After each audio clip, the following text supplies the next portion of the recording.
보통 신용카드 발급받을 때 가장 먼저 따지게 되는 것들은 연회비, 적립이나 할인 같은 혜택들이죠. 근데 이 카드는 디자인 때문에 발급받고 싶어하는 사람들이 많습니다. 심지어 그냥 예쁘다는 이유만으로 이 신용카드를 수집하는 사람들도 있을 정도예요. 이 브랜드의 카드가 존재하기 전에 신용카드의 모습은 그냥 개성도 없고 기껏해봐야 자사 로고나 컬러, 그리고 카드 번호가 음각으로 박힌 수준의 고리타분한 디자인이었습니다. 그런데 이 카드가 본격적으로 디자인 마케팅을 시작하자 너도 나도 디자인에 힘쓰기 시작합니다. 뭐 듣기론 서로 소송도 주고받았다고 하는데, 오늘은 이렇게 국내 신용카드 시장의 디자인 혁신을 불러오고 국내 금융회사 중 디자인 경영을 가장 성공적으로 도입했다고 평가받는 현대카드의 디자인 전략, 그리고 그들의 디자인적 사고에 대해 알아보도록 하겠습니다.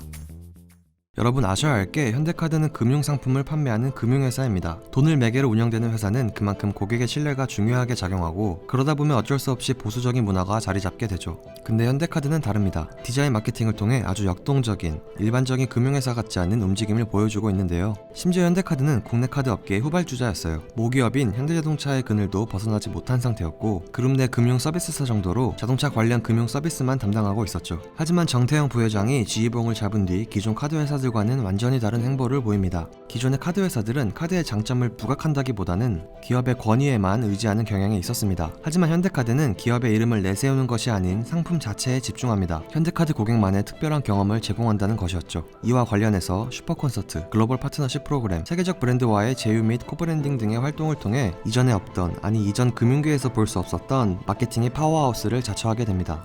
현대카드의 이러한 마케팅 전략에 대해서는 이 정도로만 이야기하고 디자인 이야기를 해볼게요. 현대카드는 디자인이 금융계에서도 경쟁 요소가 될 수 있다는 것을 스스로 증명해냈습니다.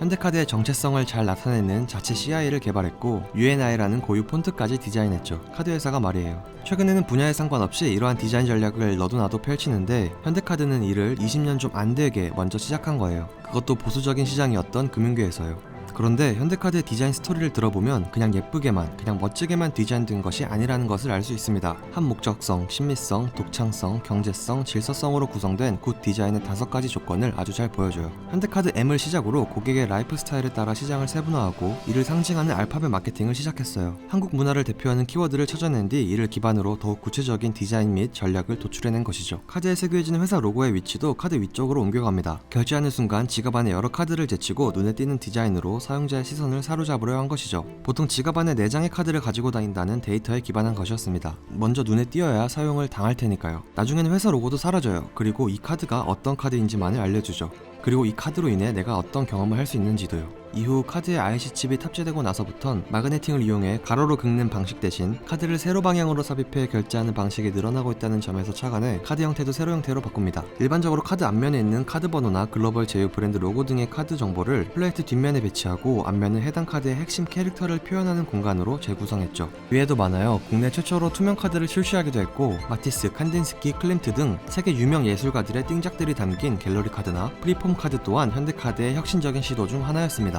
세계 최초로 유명 디자이너의 작품을 신용카드에 접목시켜 슈퍼 프리미엄의 이미지 또한 놓치지 않았고, 지금까지도 여러 디자인 컨설팅 회사와 긴밀한 협업을 꾸준히 이어가고 있다고 해요. 또 뉴 알파벳 시리즈를 준비하면서 카드를 사람들이 동전과 화폐로 인식하는 이유에 대해서 분석하고 이를 자사 디자인에 적용하기도 했죠. 소재에 관한 연구도 끊임없이 진행되고 있는데, 현존하는 금속 중 최고의 강도를 자랑하는 리퀴드 메탈을 사용한 더 블랙, 퍼플카드는 시각적인 부분뿐만 아니라 촉각까지 고려한 디자인이었습니다.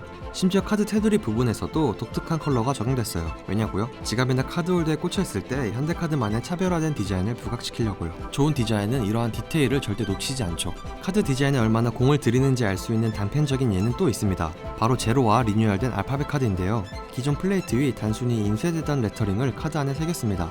이게 무슨 말이냐면, 카드의 플레이트를 여러 겹으로 만들어 중간 레이어에 원하는 글자를 펀칭한 다음 앞뒷면을 코팅한 겁니다. 그냥 멋있으려고요? 아니요, 현대카드스러움을 추구하기 위해서 기능성과 친미성 그리고 한목적성을 모두 놓치지 않으려고요. 현대카드 디자인은 단순히 튀거나 다르게 보이기 위한 외형 변화의 차원이 아니라 브랜드의 가치와 방향을 가장 집약적이고 효과적으로 전달하는 매개체로 활용할 줄 아는, 그리고 능숙한 브랜드입니다. 또한 매 프로젝트마다 치밀한 사전조사와 과학적인 트렌드 리딩이 선행되고 정확히 예측해내죠. 지금까지는 그랬어요. 현대카드를 이끄는 정태영 부회장은 말합니다. 논리적 이유와 체계가 뒷받침되지 않은 디자인은 카드업에서 벌어들인 돈으로 한풀이하는 것밖에 되지 않는다고요. 덧붙입니다. 논리가 뒷받침되지 않는 사람들의 계산되지 않은 크리에이티비티를 가장 싫어한다고요. 많은 분이 현대카드의 성공은 단순히 예쁜 디자인 혹은 독특한 광고 때문만이라고 생각합니다. 하지만 이면에는 우리가 몰랐던 정교하고 치밀한 과학이 자리 잡고 있었던 거죠. 가치에 기반한 고객 세분화와 라이프스타일 트렌드 분석, 국내외 신용카드 시장 현황에 대한 과학적인 조사, 여러 회사들과의 협업을 통한 고객 소비 성향 분석 등 데이터를 기반으로 출시되었던 디자인이고 상품이었던 것입니다. 현대카드의 혁신은 여전히 진행 중입니다. 그리고 디지털이라는 단어에 집중하기 시작했죠. AI 알고리즘을 활용해 소비자 경험을 더욱더 폭넓고 스마트하게 만들어 나갈 것이라고 말하는 현대카드의 비전을 기대해보며 오늘 영상 마치도록 하겠습니다. 디자인 해부학이었습니다. 감사합니다.